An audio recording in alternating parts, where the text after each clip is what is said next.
Logos quiz 2025 പാഠഭാഗങ്ങൾ. പ്രഭാഷകന്റെ പുസ്തകം, അധ്യായം 41. മരണമേ, തൻ്റെ സമ്പത്തിൻ്റെ മധ്യേ സമാധാനപൂർവ്വം ജീവിക്കുന്നവന്, അല്ലലില്ലാതെ എല്ലാ ഐശ്വര്യങ്ങളുമുള്ളവന്, രുചികരമായ വിഭവങ്ങൾ ആസ്വദിക്കാൻ ആരോഗ്യമുള്ളവന് നിന്നെപ്പറ്റി ഓർക്കുന്നത് എത്ര അരോചകമാണ്. മരണമേ, ദരിദ്രനും ശക്തി ക്ഷയിച്ചവനും വൃദ്ധനും അല്ലൽ നിറഞ്ഞവനും സഹിഷ്ണുത നഷ്ടപ്പെട്ട് സദാ നീരസം പ്രകടിപ്പിക്കുന്നവനും നിന്റെ വിധി എത്രയോ സ്വാഗതാർഹം. മരണവിധിയെ ഭയപ്പെടേണ്ട.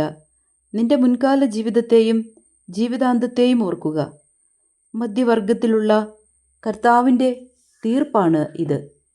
അത്യുന്നതൻ്റെ ഹിതം നിരസിക്കാൻ ആർക്ക് കഴിയും? ആയുസ് 10, 100, 1000 വർഷമായിക്കൊള്ളട്ടെ, പാതാളത്തിൽ അതേപ്പറ്റി ചോദ്യമില്ല. പാപികളുടെ സന്താനങ്ങൾ മ്ലേച്ഛ സന്തതികളാണ്. അവർ ദൈവഭയമില്ലാത്തവരുടെ സങ്കേതങ്ങളിൽ സമ്മേളിക്കുന്നു. പാപികളുടെ സന്താനങ്ങളുടെ അവകാശം നശിച്ചു പോകും. അവരുടെ പിൻതലമുറ നിത്യനിന്ദയ്ക്ക് പാത്രമാകും. ദൈവഭയമില്ലാത്ത പിതാവിനെ മക്കൾ കുറ്റപ്പെടുത്തും. അവൻ നിമിത്തമാണ് അവർ നിന്ദ അനുഭവിക്കുന്നത്. അത്യുന്നത ദൈവത്തിൻ്റെ കൽപ്പനകൾ നിരസിച്ച ദൈവഭയമില്ലാത്ത ജനമേ, നിങ്ങൾക്ക് കഷ്ടം. നിങ്ങൾ ശാപത്തിലേക്കാണ് ജനിച്ചത്. മരണത്തിലും ശാപമാണ് നിങ്ങളുടെ വിധി. പൊടിയിൽ നിന്ന് വന്നവൻ പൊടിയിലേക്ക് മടങ്ങുന്നു. ദൈവഭയമില്ലാത്തവൻ ശാപത്തിൽ നിന്ന് നാശത്തിലേക്ക് പോകുന്നു. ശരീരനാശത്തെ പ്രതി മനുഷ്യർ വിലപിക്കുന്നു, എന്നാൽ പാപികളുടെ പേര് പോലും മാഞ്ഞുപോകും. സത്കീർത്തിയിൽ ശ്രദ്ധാലുവായിരിക്കുക. 1000 സ്വർണ്ണ നിക്ഷേപങ്ങളെക്കാൾ അത് അക്ഷയമാണ്. നല്ല ജീവിതത്തിൻ്റെ ദിനങ്ങൾ പരിമിതമത്രേ, എന്നാൽ സത്കീർത്തി ശാശ്വതവും. ലജ്ജാശീലം. കുഞ്ഞുങ്ങളെ, ഉപദേശങ്ങൾ പാലിച്ച് സമാധാനത്തിൽ വർദ്ധിക്കുവിൻ. നിഗൂഢ ജ്ഞാനവും അജ്ഞാനനിധിയും നിഷ്പ്രയോജനമാണ്. വിഡ്ഢിത്തം മറച്ചുവെക്കുന്നവൻ വിജ്ഞാനം ഗോപനം ചെയ്യുന്നവനേക്കാൾ ഭേദമാണ്. അതിനാൽ എൻ്റെ വാക്കുകളെ ആദരിക്കുക. എല്ലാറ്റിനെയും കുറിച്ച് ലജ്ജിക്കുന്നത് നന്നല്ല. എല്ലാവരും എല്ലാം ശരിക്ക് വിലയിരുത്തുന്നുമില്ല. ലജ്ജിക്കേണ്ടവ ഇവയാണ്: പിതാവിൻ്റെയോ മാതാവിൻ്റെയോ മുമ്പിൽ അസാന്മാർഗിയായിരിക്കുക, പ്രഭുവിൻ്റെയോ ഭരണാധികാരിയുടെയോ മുമ്പിൽ വ്യാജം പറയുക, ന്യായാധിപൻ്റെയോ വിധിയാളൻ്റെയോ മുമ്പിൽ തെറ്റു ചെയ്യുക, ജനത്തിൻ്റെയോ സമൂഹത്തിൻ്റെയോ മുമ്പിൽ തിന്മ പ്രവർത്തിക്കുക, സ്നേഹിതൻ്റെയോ പങ്കാളിയുടെയോ മുമ്പിൽ അനീതി പ്രവർത്തിക്കുക, സ്വന്തം സ്ഥലത്തു നിന്ന് മോഷ്ടിക്കുക. ഇവയെല്ലാം ലജ്ജാകരമാണ്. ദൈവത്തിൻ്റെ വിശ്വസ്തതയുടെയും ഉടമ്പടിയുടെയും മുമ്പിൽ ലജ്ജാഭരിതനാകുക. ഭക്ഷണാവസരങ്ങളിൽ സ്വാർത്ഥ താൽപ്പര്യം കാണിക്കുന്നതിലും ക്രയവിക്രയങ്ങളിൽ കാപട്യം കാണിക്കുന്നതിലും പ്രത്യഭിവാദനം ചെയ്യാതിരിക്കുന്നതിലും കുലടയെ അഭിലാഷപൂർവ്വം നോക്കുന്നതിലും ബന്ധുവിൻ്റെ അഭ്യർത്ഥന നിരസിക്കുന്നതിലും അന്യൻ്റെ ഓഹരിയോ സമ്മാനമോ അപഹരിക്കുന്നതിലും അന്യൻ്റെ ഭാര്യയെ ദുർമോഹത്തോടെ നോക്കുന്നതിലും അവൻ്റെ ദാസിയുമായി ബന്ധപ്പെടുന്നതിലും ലജ്ജിക്കുക. അവളുടെ കിടക്കയെ സമീപിക്കരുത്. സ്നേഹിതന്മാരുടെ മുമ്പാകെ നടത്തിയ വഷളായ സംസാരത്തിൻ്റെ പേരിൽ ലജ്ജിക്കുക. ദാനം ചെയ്തിട്ട് കൊട്ടിഘോഷിക്കാതിരിക്കുക. പരദൂഷണം ആവർത്തിക്കുന്നതിലും രഹസ്യം വെളിപ്പെടുത്തുന്നതിലും ലജ്ജിക്കുക. അപ്പോൾ ഉചിതമായ ലജ്ജയായിരിക്കും നിൻ്റേത്. എല്ലാവരും നിന്നെ ഇഷ്ടപ്പെടുകയും ചെയ്യും. ചോദ്യോത്തരങ്ങൾ. പ്രഭാഷകൻ ഗ്രന്ഥത്തിൻ്റെ രചയിതാവ് ആര്? ഉത്തരം: ജെറുസലേംകാരനായ സീറാക്കിൻ്റെ മകൻ യേശു. പ്രഭാഷകൻ ഗ്രന്ഥം എഴുതപ്പെട്ടത് ഏതു ഭാഷയിൽ? ഉത്തരം: ഹീബ്രു. ഈ ഗ്രന്ഥത്തിൻ്റെ ഉള്ളടക്കം എന്ത്? ഉത്തരം: അന്യ ഉപദേശങ്ങളും ജ്ഞാനസമ്പൂർണമായ ഉപദേശങ്ങളും. ഗ്രന്ഥരചന നടന്ന കാലഘട്ടം? ഉത്തരം: BC 2-ാം നൂറ്റാണ്ടിൻ്റെ ആരംഭത്തിൽ. ബൈബിളിലെ ഏത് ഗ്രന്ഥവുമായിട്ടാണ് ഈ പുസ്തകത്തിന് സാമ്യം? ഉത്തരം: സുഭാഷിതങ്ങളുമായി. ഗ്രന്ഥകർത്താവിൻ്റെ ലക്ഷ്യം എന്ത്?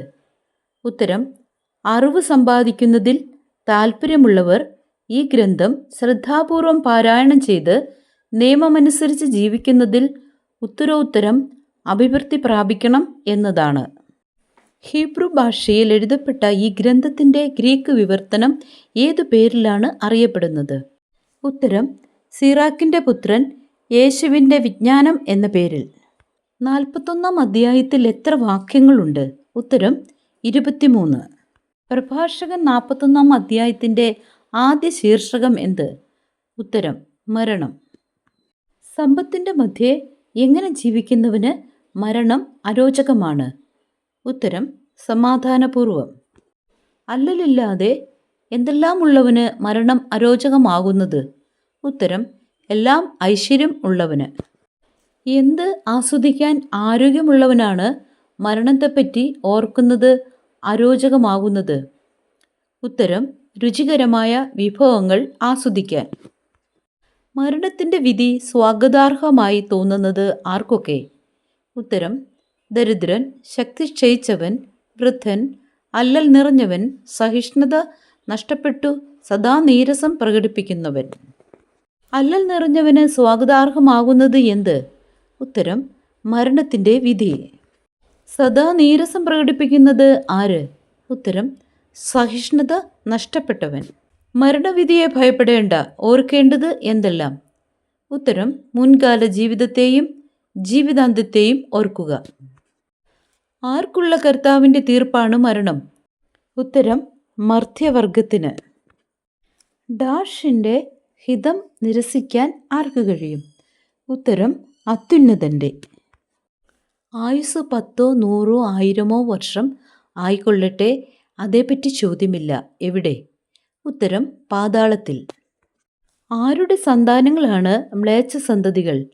ഉത്തരം പാപികളുടെ. ദൈവഭയമില്ലാത്തവരുടെ സങ്കേതങ്ങളിൽ സമ്മേളിക്കുന്നത് ആര്? ഉത്തരം മ്ലേച്ഛ സന്തതികൾ.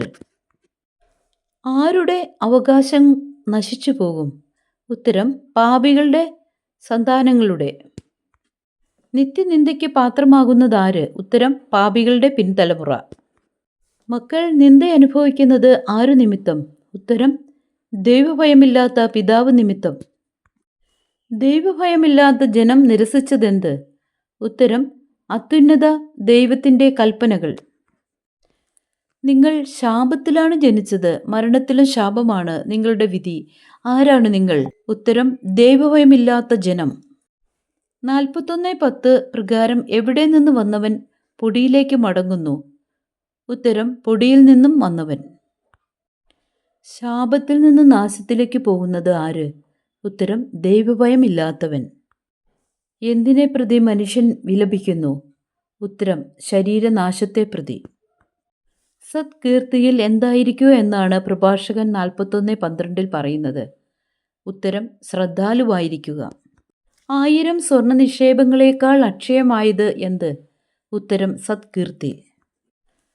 എന്തിൻ്റെ ദിനങ്ങളാണ് പരിമിതം? ഉത്തരം നല്ല ജീവിതത്തിൻ്റെ. നല്ല ജീവിതത്തിൻ്റെ ദിനങ്ങൾ പരിമിതമാണ്. ശാശ്വതമായത് എന്ത്? ഉത്തരം സത്കീർത്തി. പ്രഭാഷകൻ 41-ാം അധ്യായം 1 മുതൽ 13 വരെ വാക്യങ്ങളിൽ മരണം എന്ന പദം എത്ര പ്രാവശ്യം കാണുന്നുണ്ട്? ഉത്തരം 3 പ്രാവശ്യം. പ്രഭാഷകൻ 41-ാം അധ്യായത്തിൻ്റെ 2-ാം ശീർഷകം എന്ത്? ഉത്തരം ലജ്ജാശീലം.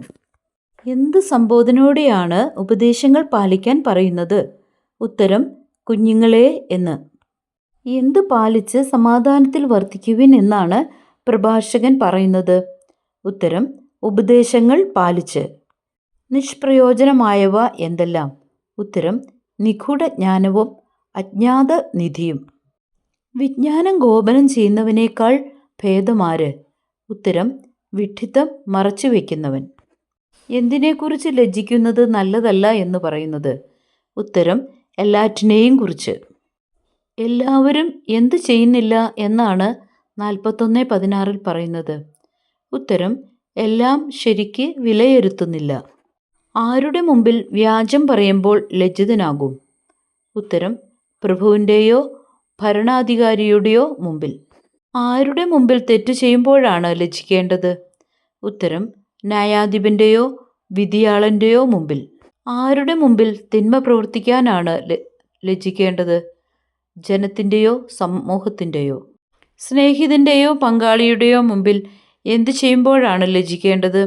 ഉത്തരം: അനീതി പ്രവർത്തിക്കുമ്പോൾ. ആരുടെ വിശ്വസ്തയുടെയും ഉടമ്പടിയുടെയും മുമ്പിലാണ് ലജ്ജാഭരിതനാകേണ്ടത്? ഉത്തരം: ദൈവത്തിൻ്റെ. ഏതവസരത്തിൽ സ്വാർത്ഥ താൽപര്യം കാണിക്കുന്നതിലാണ് ലജ്ജിക്കേണ്ടത്? ഉത്തരം: ഭക്ഷണാവസരങ്ങളിൽ. ക്രയവിക്രയങ്ങളിൽ എന്ത് കാണിക്കുന്നതിലാണ് ലജ്ജിക്കേണ്ടത്? ഉത്തരം: കാപട്യം. പ്രത്യഭിവാദനം ചെയ്യാതിരിക്കുന്നത് ലജ്ജാകരമാണെന്ന് രേഖപ്പെടുത്തിയ വചനഭാഗമേത്? ഉത്തരം: പ്രഭാഷകന്റെ പുസ്തകം 41:20. അഭിലാഷപൂർവം ആരെ നോക്കുന്നത് ലജ്ജാകരമാകുന്നത്? ഉത്തരം: കുലടയെ. അന്യന്റെ എന്തെല്ലാം അപഹരിക്കുന്നതിലാണ് ലജ്ജിക്കപ്പെടേണ്ടത്? ഉത്തരം: ഓഹരിയോ സമ്മാനമോ. അന്യന്റെ ഭാര്യയെ എങ്ങനെ നോക്കുന്നതിൽ ലജ്ജിക്കപ്പെടണം? ഉത്തരം: ദുർമോഹത്തോടെ. സ്നേഹിതന്മാരുടെ മുമ്പാകെ നടത്തിയ എന്തിൻ്റെ പേരിൽ ലജ്ജിക്കുക എന്നാണ് പ്രഭാഷകൻ പറയുന്നത്? വഷളായ സംസാരത്തിൻ്റെ പേരിൽ. എന്തു ചെയ്തിട്ട് കൊട്ടിഘോഷിക്കാതിരിക്കുക എന്നാണ് പറയുന്നത്? ഉത്തരം: ദാനം ചെയ്തിട്ട്. പരദൂഷണം ആവർത്തിക്കുന്നതിലും എന്തു വെളിപ്പെടുത്തുന്നതിലും ലജ്ജിക്കുക എന്നാണ് പ്രഭാഷകന്റെ പുസ്തകം 41:23 പറയുന്നത്? ഉത്തരം: രഹസ്യം. അപ്പോൾ ഡാഷ് ലജ്ജയായിരിക്കും നിന്റേത് പൂരിപ്പിക്കുക. ഉത്തരം: ഉചിതമായ. എല്ലാവരും നിന്നെ ഇഷ്ടപ്പെടും എന്തു ചെയ്യുമ്പോൾ? ഉത്തരം: പരദൂഷണം ആവർത്തിക്കുന്നതിലും രഹസ്യം വെളിപ്പെടുത്തുന്നതിലും ലജ്ജിക്കുമ്പോൾ. ലജ്ജ എന്ന പദം ലജ്ജാശീലം എന്ന ശീർഷകത്തിന് കീഴെ എത്ര തവണ കാണാൻ സാധിക്കും? ഉത്തരം: 8 തവണ. പ്രഭാഷകൻ 41:3 സമാനമായ വിശുദ്ധ ഗ്രന്ഥഭാഗമേത്? ഉത്തരം: ഉൽപ്പത്തി 3:19. പ്രഭാഷകൻ 41:11 സമാനമായ വിശുദ്ധ ഗ്രന്ഥഭാഗമേത്? ഉത്തരം: സങ്കീർത്തനം 9:5, സുഭാഷിതം 10:7. പ്രഭാഷകൻ 41:2 സമാനമായ വിശുദ്ധ ഗ്രന്ഥഭാഗമേത്?